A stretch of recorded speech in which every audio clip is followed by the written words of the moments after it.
Somewhere right now, a brilliant person is about to quit something they were actually good at. Not because they failed. Because they succeeded, and then hit the first real wall. The first project that didn't come easy. The first rejection that stung, and in that moment, a single sentence flashed through their mind, so fast they didn't even notice it happening: maybe I'm just not cut out for this. That sentence has ended more careers, more marriages, more dreams than any recession, any bad boss, any stroke of bad luck ever has. And the terrifying part?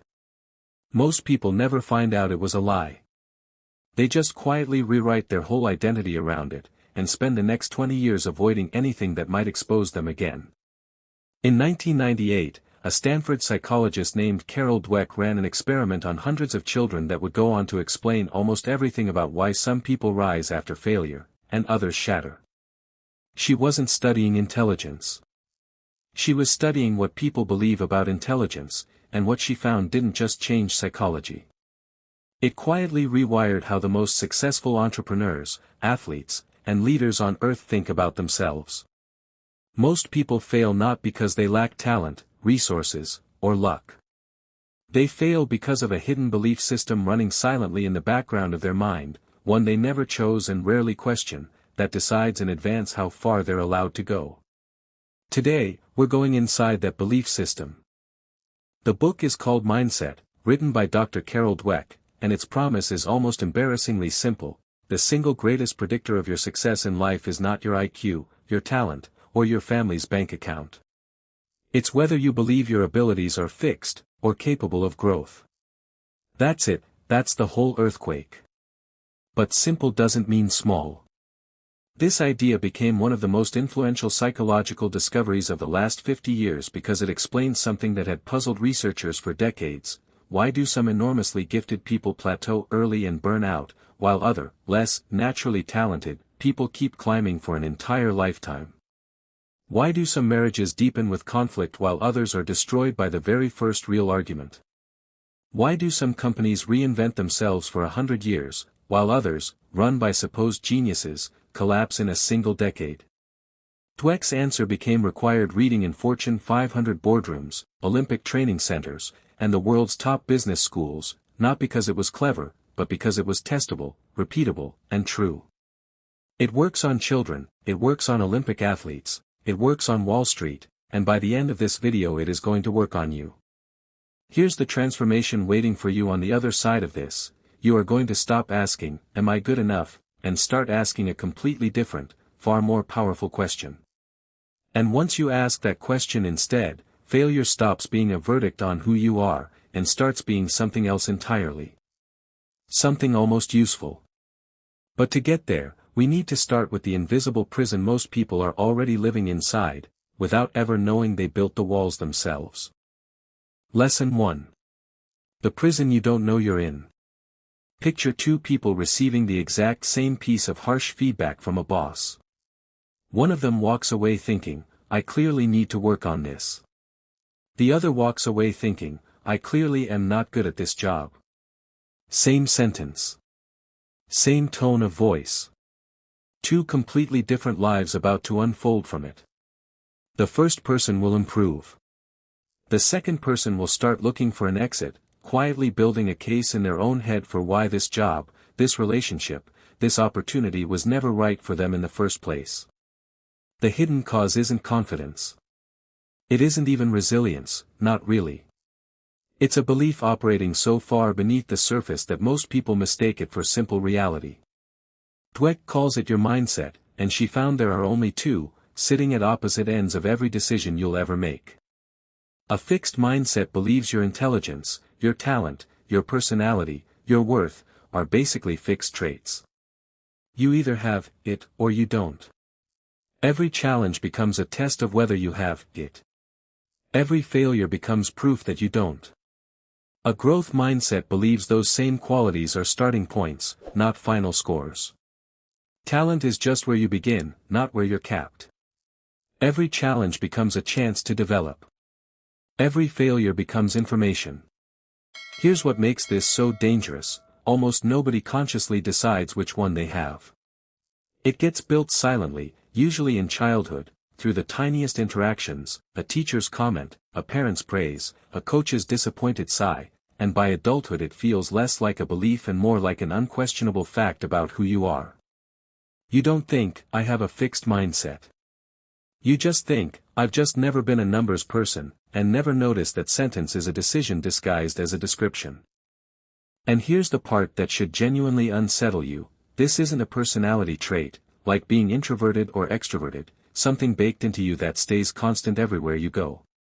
Dweck found that most people carry a fixed mindset in some areas of life and a growth mindset in others, often without noticing the contradiction. The same executive who fearlessly reinvents her entire business model every 18 months might quietly believe she's just bad with people, and never once question that belief, never once treat it as trainable. Which means the wall isn't one wall. It's dozens of smaller ones, scattered across different rooms of your life, and most of us have never actually walked the whole house to find them. Dweck tells the story of watching young children tackle a puzzle slightly too hard for them. Some children lit up. They leaned in, talked to themselves, tried new strategies, treated the difficulty like an interesting problem to be solved. Others visibly deflated within seconds. Some literally announced, out loud, to a room full of strangers, that the puzzle proved they weren't smart. 10-year-olds. Already writing themselves off. Not because the puzzle was too hard. Because somewhere along the way, they'd learned that difficulty means deficiency. Tonight, catch yourself the next time you think or say, I'm just not anything. Not a morning person. Not a numbers person. Not a public speaking person. Don't argue with it. Just notice it. That sentence is the wall. And you didn't need permission to build it, which means you don't need permission to tear it down either. But here's what most people never realize about that wall. It doesn't just come from your own insecurities. Sometimes, the very people who love you the most, are the ones quietly building it, brick by well-intentioned brick. Lesson 2. Why praise can be poison. Every loving parent, every well-meaning manager, every supportive friend has said some version of this sentence: wow, you're so smart. It feels like the kindest thing you could possibly say. Dweck's research says it might be one of the most quietly damaging. When you praise someone for what they are, smart, talented, gifted, a natural, you hand them an identity to protect. And identities, once handed out, get defended, not developed. The moment a child hears, "you're so smart," enough times, difficulty stops feeling like a chance to grow. It starts feeling like a threat to a label they now have to live up to. Dweck ran a now famous study where children solved an easy set of puzzles, then were split into two groups. One group was praised for being smart. The other was praised for working hard. Then both groups were offered a choice: an easy next puzzle, or a harder one they might struggle with. The children praised for intelligence overwhelmingly chose the easy puzzle. They didn't want to risk their new label. The children praised for effort overwhelmingly chose the harder one. They weren't protecting an identity. They were building one. Then it got worse. When both groups were given a genuinely difficult puzzle designed to make them struggle, the smart kids' confidence collapsed. Some started performing worse even on puzzles they'd previously nailed. And in the final round, when asked to report their scores to other children, a disturbing number of the smart group lied and inflated their results. The hard workers almost never did. Same children. Same intelligence. One sentence of praise, 4 words, was enough to turn some of them into people who would rather fail secretly than struggle openly. This week, change one sentence. Instead of praising outcomes and traits, "you're so smart, you're a natural," praise process. "I love how you kept trying different approaches. That took real focus." Say it to a child if you have one. Say it to yourself. Especially to yourself. The words you use to praise effort are the words that decide whether struggle feels safe or shameful.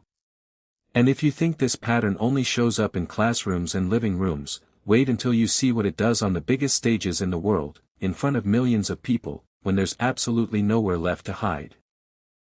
Lesson 3. The champion who chose to lose anyway. We tend to worship talent. We assume the greatest performers in history got there because they were simply built different, wired for greatness from birth. That belief feels inspiring, but Dweck found it's almost always wrong, and worse, it quietly sabotages the people who believe it most. Here's the trap: if you believe greatness is innate, then every loss becomes evidence about your fundamental nature, not your current skill level. And once losing feels like an identity threat instead of a performance gap, something strange happens. Talented people start avoiding the exact challenges that would make them better, because those challenges are the ones most likely to expose them. Dweck contrasts two legendary athletes to make this brutally clear. One was a tennis prodigy, dazzling from a young age, who came to see every match as a referendum on his greatness. When he lost, he didn't examine his technique. He blamed the umpire, the crowd, the wind, anything external, because admitting the loss was about his own game would have meant admitting he wasn't untouchable. His talent was real. But his fixed mindset turned every defeat into a threat to be deflected instead of a lesson to be extracted, and it capped him. The other was a basketball player famously cut from his high school varsity team. Instead of interpreting that cut as proof he lacked it, he interpreted it as information: he wasn't good enough yet. He used the humiliation as fuel for the most legendary work ethic professional sports has ever seen, reportedly the first one in the gym and the last one to leave, for decades, long after he'd already won everything there was to win. That player's name was Michael Jordan. The cut didn't reveal his ceiling. His response to it built one that kept rising. What's most striking is that Jordan didn't have a magically different starting point than most of his cut teammates. What he had was a different relationship to the word "not yet." Being cut wasn't the end of the sentence, "I'm not good enough." It was simply where the sentence paused before the word "yet."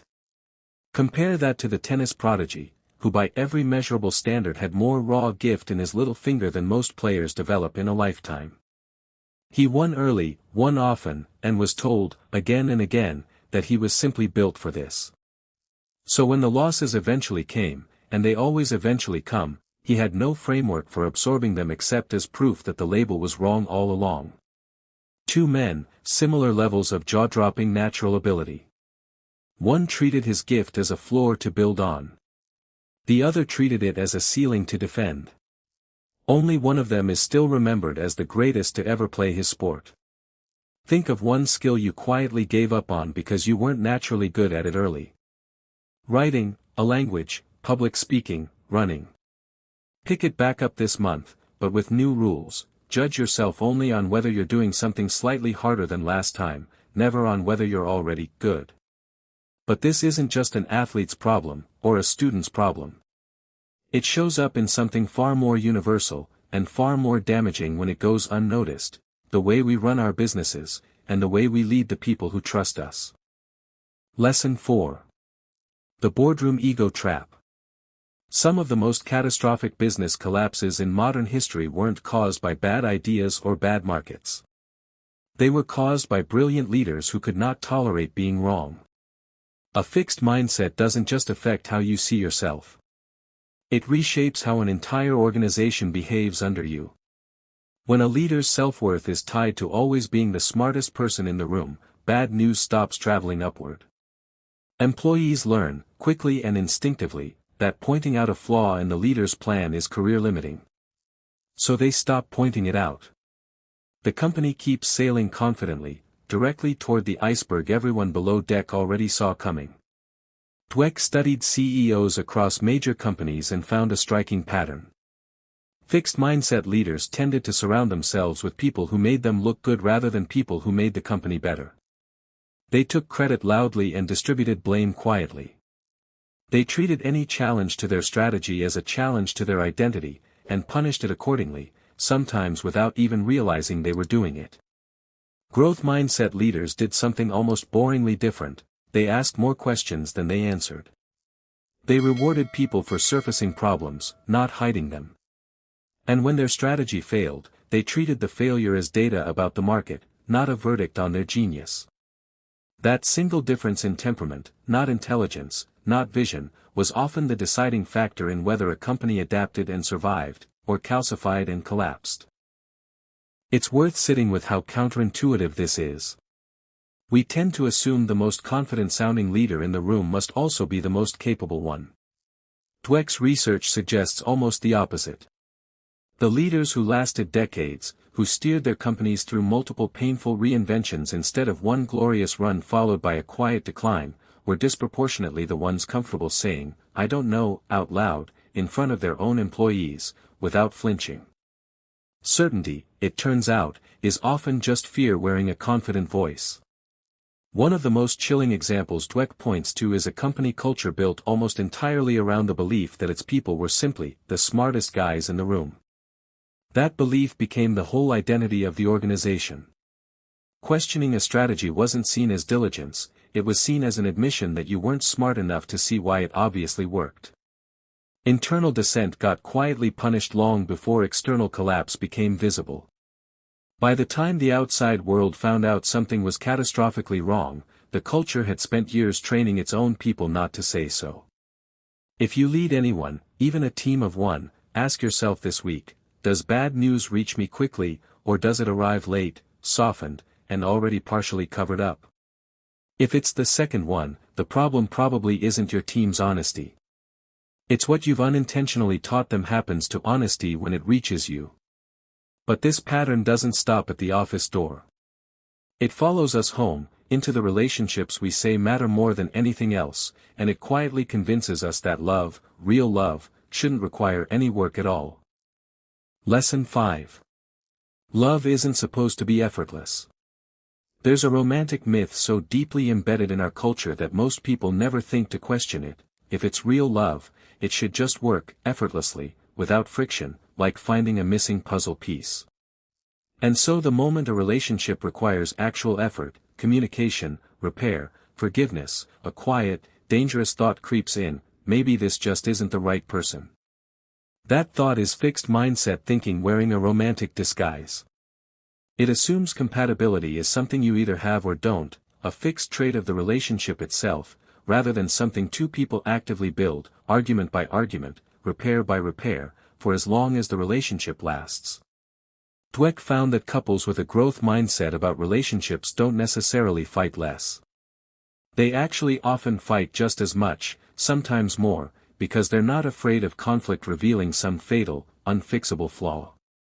Fixed mindset couples, on the other hand, treat every disagreement as evidence gathering for a verdict. Is this relationship broken, or is it not? That framing turns ordinary friction into a courtroom, and courtrooms don't produce closeness. They produce defendants.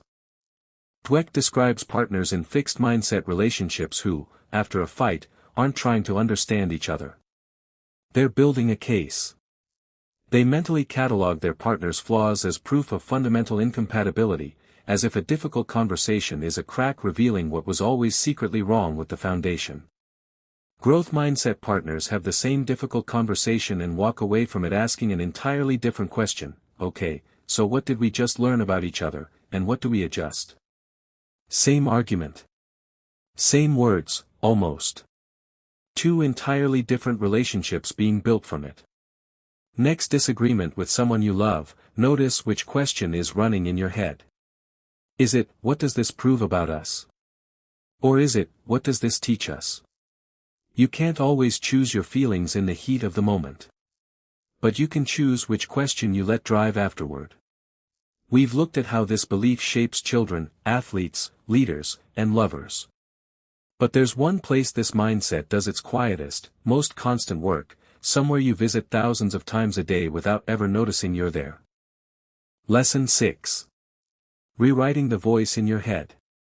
You have a running commentary track in your mind, narrating your every attempt, your every mistake, your every awkward silence in a meeting. Most people have never once questioned whether that narrator is telling them the truth. That inner voice was shaped the same way your mindset was, by years of praise, criticism, comparison, and unspoken lessons about what struggle means. If you grew up in a fixed mindset environment, your inner narrator likely learned to speak in verdicts. You failed. You're bad at this. Everyone else gets it and you don't.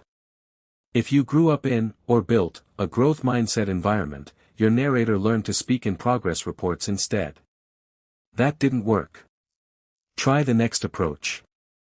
Dweck's most quietly radical idea might be this: you can consciously retrain that voice, at any age, starting today, using one small linguistic trick that sounds almost too simple to work. It's a single word, yet. "I'm not good at this" is a life sentence, no parole, no appeal. "I'm not good at this yet" is a progress report. It's honest about the present without pretending to know the future. Dweck found that simply teaching people, of any age, to insert that one word into their self-talk measurably changed how they responded to failure, how long they persisted, and how much they actually improved over time. One word. Rewriting the entire emotional meaning of a setback. Dweck recounts a school that redesigned its grading system around this exact idea. Instead of marking a failed assignment simply, "not yet passing," rather than "failing," students who received that single reframed word showed measurably more willingness to revise their work, seek help, and try again, compared to students given the traditional failing grade. The information communicated was identical. The emotional verdict attached to it was completely different. And that emotional verdict, it turns out, is what actually determines whether someone tries again or gives up. For the next 7 days, every time you catch that inner narrator delivering a verdict, "I can't do this, I'm bad at this, I always mess this up," physically add the word, "yet," out loud if you can. Notice what shifts in your body when you do. That's not a trick. That's you, live, in real time, choosing which mindset gets to run your life. Let's conclude it. Here's the transformation you've just walked through. You started this video believing, even if you never said it out loud, that ability is something you either have or you don't. That some people are just wired for greatness, and the rest of us are here to watch. But everything we have just covered, the children protecting their labels instead of building their skills, the champion who turned a devastating cut into decades of relentless work, the leaders whose companies collapsed because no one dared tell them the truth, the couples who mistake friction for failure, all of it points to the same quiet, powerful conclusion: your abilities are not a fixed sentence, they are a first draft. Dweck's real gift to us isn't just a psychological theory. It's permission to struggle without shame, permission to fail without it meaning something about your worth, permission to say the 4 hardest, most freeing words in the English language: "I'm not there yet." You don't need to apply everything you heard today. Growth mindset itself would tell you that trying to fix your entire identity in one sitting is, ironically, fixed mindset thinking in disguise. So pick one lesson, just one. Maybe it's changing how you praise your child tonight. Maybe it's picking back up the skill you abandoned years ago because you weren't, naturally, good at it. Maybe it's simply adding one word to the sentence you say to yourself the next time something goes wrong. Do that one thing today. Not perfectly. Just once. And notice, over the coming weeks, what happens to the things you used to avoid. The conversation you kept postponing. The skill you told yourself you'd never be one of those people who's good at. The version of your work you never showed anyone because it wasn't ready. None of those things were ever actually closed doors. They were doors you'd quietly convinced yourself not to touch, and the growth mindset doesn't remove the fear of opening them. It just changes what you believe is waiting for you on the other side. Because somewhere, right now, there's a version of you on the other side of 1,000 small moments like this one, a version that kept going after the wall showed up instead of turning around. That version isn't smarter than you. Isn't more talented than you. They just believed one thing about themselves that you haven't fully let yourself believe yet. If this reframed how you see failure, don't let it end here. Subscribe, because we break down one life-changing book like this every single week, and the next one might hand you the exact belief you didn't know you were missing. Drop a comment with the one word you're adding to your inner voice starting today. I read every single one. And if you remember nothing else from the next 24 hours, remember this: talent is where you start. It was never where you were supposed to stop. You're not behind. You're not broken. You're not finished. You're just not there yet.